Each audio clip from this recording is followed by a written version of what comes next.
What did you think of the last Star Wars movie?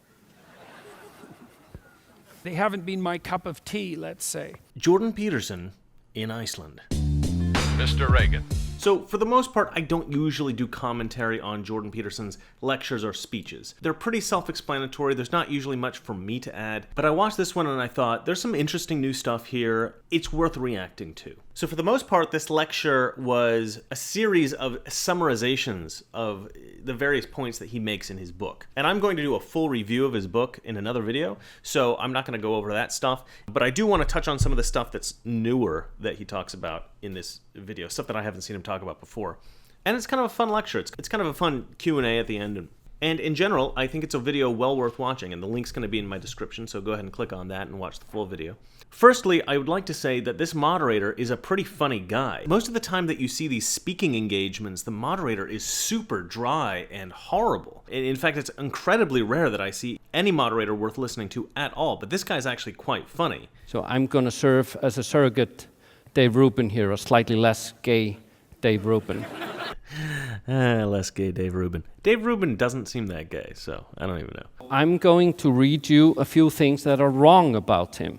He's a far-right guy, Hitler. He wants to force young women into marriage. He's the stupid people's smart person. That's actually not that bad about him, but the reason they say that, they want you to become afraid to admit that you like him or go to his talks. Well-groomed alt-right. At least he's well-groomed. A messiah-come surrogate dad for gormless dimwits. So that's another one directed at you. I'm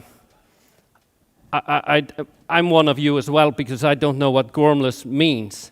So, but I suspect that having a gorm is preferable. So just stay away from this guy, dimwits. Jordan Peterson has nothing of value to say. He's a patriarchal pseudoscientist.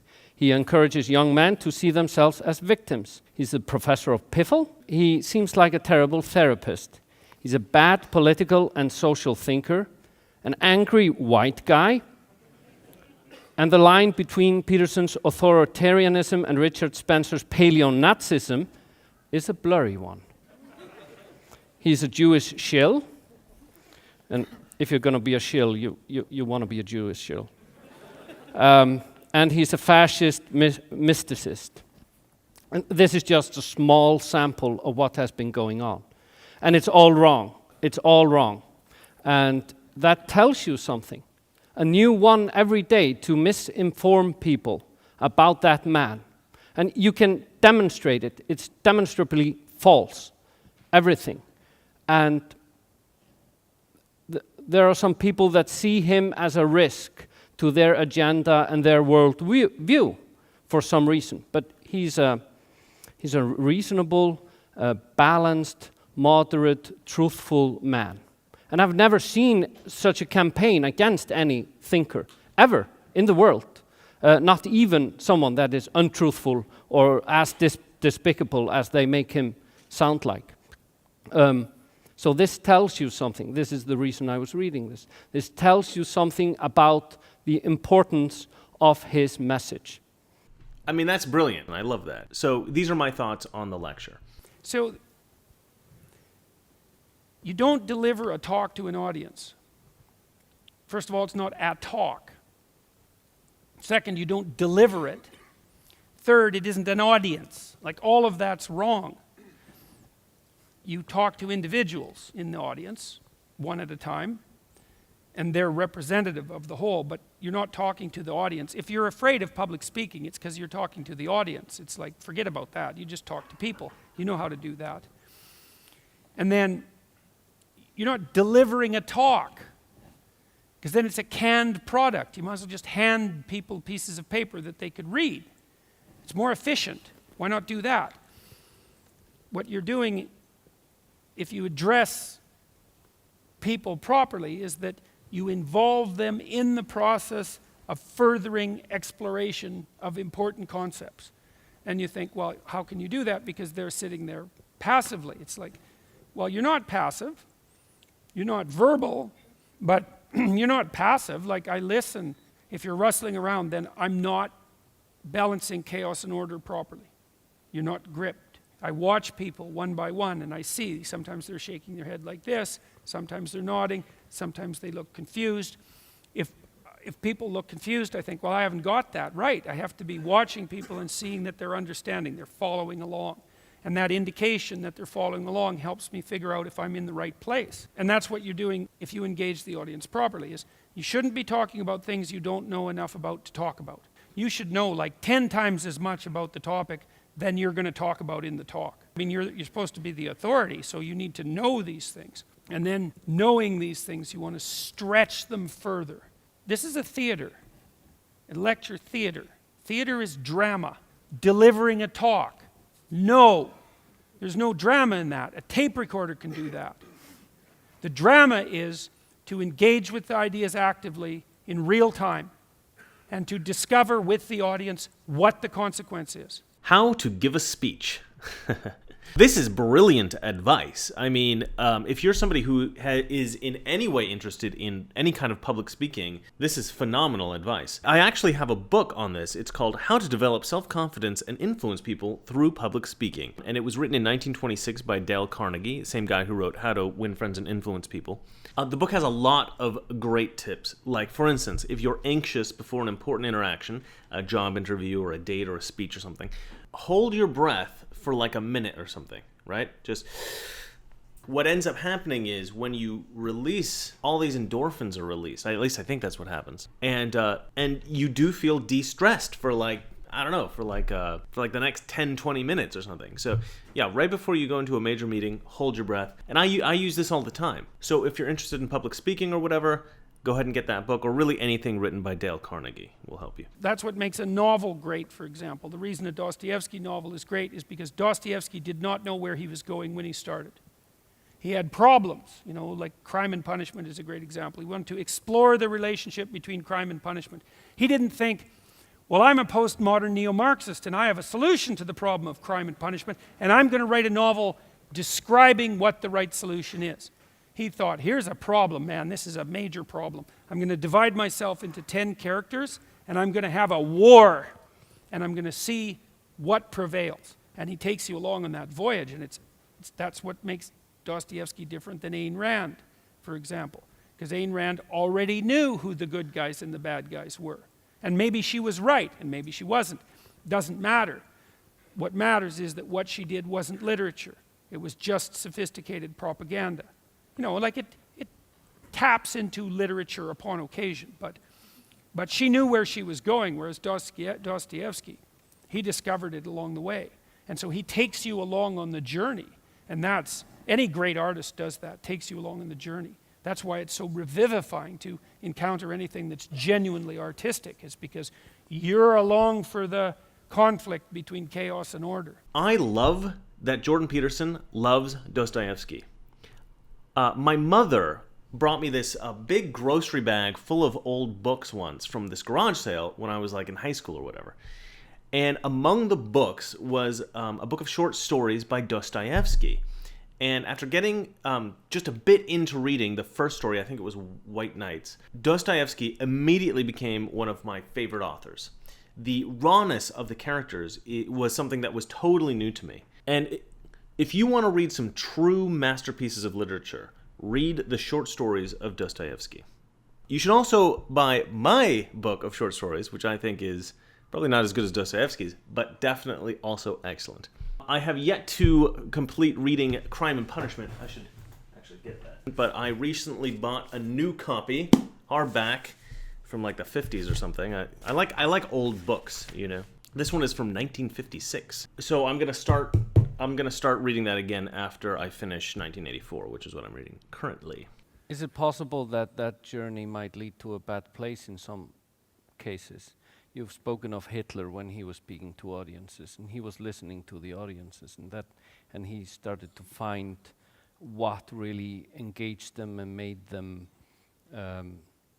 excited Yeah, about well, what he was saying. yeah. Is it possible Oh, that sure. you might get it wrong? Can effective public speaking go wrong? What about Hitler? You know what? I'm going to respond to this before I play Jordan Peterson's response, because Jordan Peterson is far more generous than I am. I like this moderator, but this is a stupid question. Okay, I really don't like it when people concern themselves too strictly with the potential misuse of powerful tools.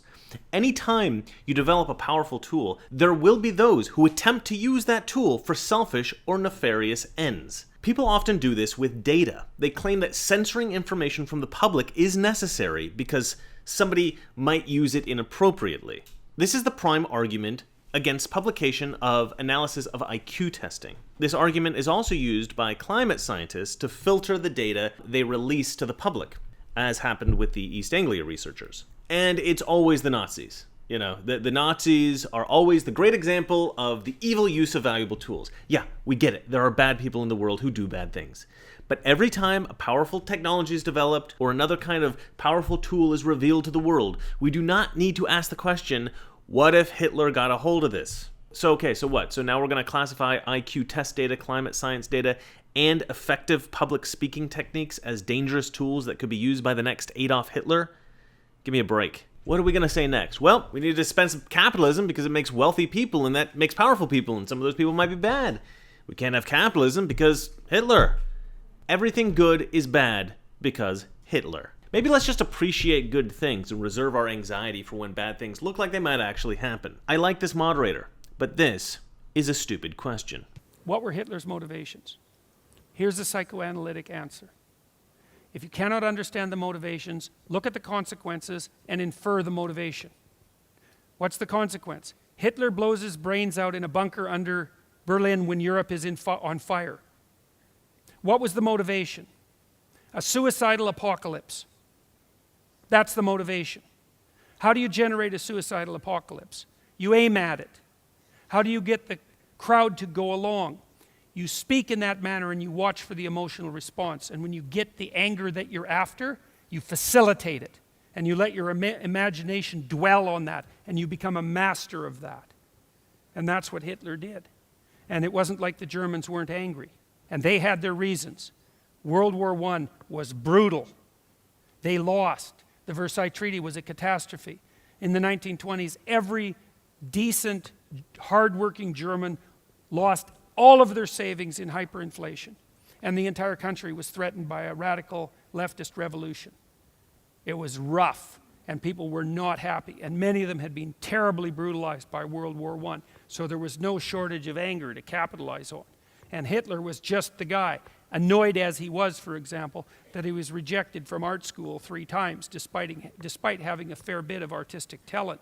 He had his reasons for resentment and hatred, and that's just a tiny part of it. Yes, these things can go terribly wrong. This is actually a great starter for learning about the circumstances that culminated in the rise of the Nazis, the Holocaust, and World War II. It depends, at least in part, on what you're aiming at. People ask me what I'm aiming at. And I would say, I hope that what I'm aiming at is to tell people stories and provide them with clinical information that's derived from the best literature and science that I know, so that they can be fortified in their ability to contend with tragedy and malevolence. When I wrote my first book, which was Maps of Meaning, the audio version of which is out next week, by the way, I think it'll be easier to understand, because it's read and the intonation is all there.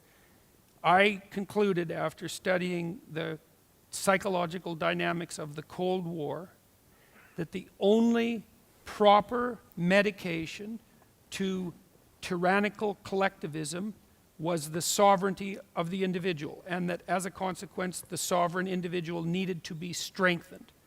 That was the path forward with least harm and most potential good. And I think that's what I'm doing. My evidence for that is that I've been doing it for 30 years. I taught courses based on that at Harvard and at the University of Toronto consistently. The lectures were made into a television program in Toronto that was popular.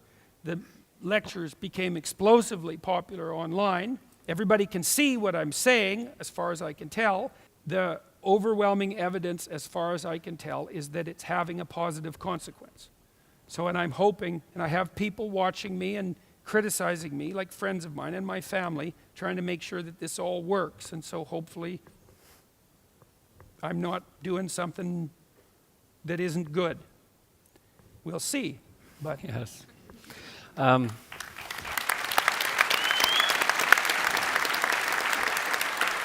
I don't think we have to worry too much about Jordan Peterson's public speaking going terribly wrong.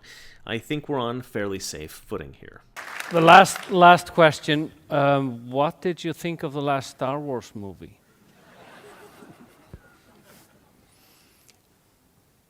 I don't know if I saw the last Star Wars movie, but I saw one of the last. I've probably seen 3 of the last 5 Star Wars movies, I would say. And I thought they were all the same movie as the first Star Wars movie. So they haven't been my cup of tea, let's say. You know, the superhero movies, the Star Wars movies, the Star Trek movies, the fantastic success that Marvel in particular has had with their superhero pantheon. I think it all speaks to the unquenchable power of mythology and its proclivity to manifest itself in a multitude of forms and to be eternally compelling to people. And so generally that seems to be a really good thing to me. So I mean, their Harry Potter series, I think, is a better example than the Star Wars series, because I think that the Star Wars series is a bit too consciously contrived, whereas the Harry Potter series is genuinely, to my way of thinking anyways, is a genuine intuitive production. And Rowling got her mythology. She's so good at that, I just can't believe it. It's just absolutely unbelievable. Like teenage wizards and child wizards in magical castle threatened by giant snakes, and portrayed the battle between good and evil on a landscape of chaos and order, and, you know, sold, I don't know, what's her empire worth? It's in the tens of billions of dollars, certainly. She got all these kids to read 600-page books. They produced all these movies that were fantastically expensive. Everybody read them and went and watched them. It's like, and what do you see there? It's a dying and resurrecting hero fights a satanic figure and attains final victory through death and resurrection. It's like, you know, and it wasn't contrived. That came out of the story. The mythology seeps in no matter what. And it's, I think, and this is something I learned from Jung, is that it's time for us to understand it. We can't just live by it unconsciously anymore. We have to understand it as well as living by it. And that's the task of the 21st century. That's what it looks like to me. So if we understand it, then maybe we can fortify ourselves against collectivist ideology, for example. I'm hoping, because that's a bad pathway. I love that he says that he thinks Star Wars is too consciously contrived. I think that's absolutely spot on. You know, I often talk about my writing partner, Kurt. Kurt is actually starting a channel of his own in which he takes films that he thinks were miscast and he recasts them with other celebrities and actors that he thinks, you know, would have been better in the roles. And I think this is kind of a fun idea for a channel. So hopefully he'll get the first video of that up fairly soon. Now here's what I think about the new Star Wars movies. I think Jordan Peterson's absolutely right. They are consciously contrived. Not only are these films consciously contrived, but they're consciously contrived in a very SJW way. So for instance, in Rogue One, they have these tanks rolling into this desert village, right? It looks like an Afghani village or an Iraqi village. And then they have these Imperial troopers walking alongside with these big guns and stuff. And it seriously looks like American troops going through a town in Iraq or Afghanistan. And then you have these rebel fighters who are dressed exactly like Iraqi or Afghani fighters. And they're supposed to be like the good guys, right? And, you know, the Empire's obviously supposed to be the bad guys. And I just thought it was astonishing that you get this strong anti-American imagery in a film that is produced by Disney.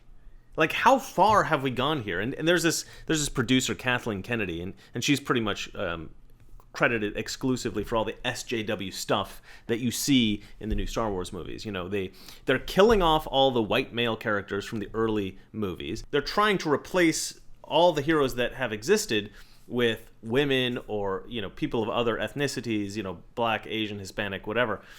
And they seem to be trying to extract any straight white male out of the hero side altogether. You even had tweets by the writers of Rogue One that were like explicitly expressing their desire to turn the Star Wars movies into this battle between ethnic minorities and women and straight white men, right? This is their actual agenda in contriving the Star Wars movies into, you know, SJW propaganda. And it's like, okay, fine. You want to influence America through your fiction. Fine.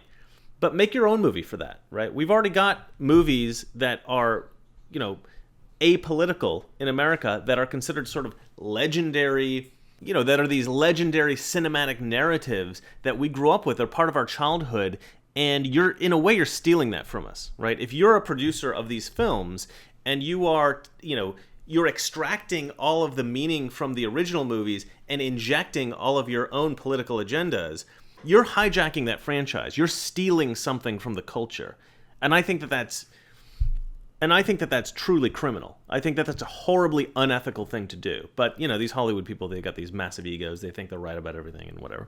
So all in all, I really thoroughly enjoyed this lecture. I really didn't like that one question that the moderator asked about, you know, being an effective public speaker going wrong. But otherwise, I thought he did a great job. He was funny. He was fair. You know, if I ever become a successful speaker, I want to go to Iceland. I want to, you know, those people seem great. Sorry about the Star Wars rant. That's just, you know. Well, that's it for me. If you like this video, hit the like button. If you want to see more like this, please subscribe. And if you hate me, look, I'm not saying Star Wars is evil. I'm just saying I don't like the injection of SJW nonsense. That's it, okay? All right, good night. America is freedom. Freedom of speech, freedom of religion, freedom of enterprise, and freedom is special and rare. Government is not the solution to our problem. Government is the problem.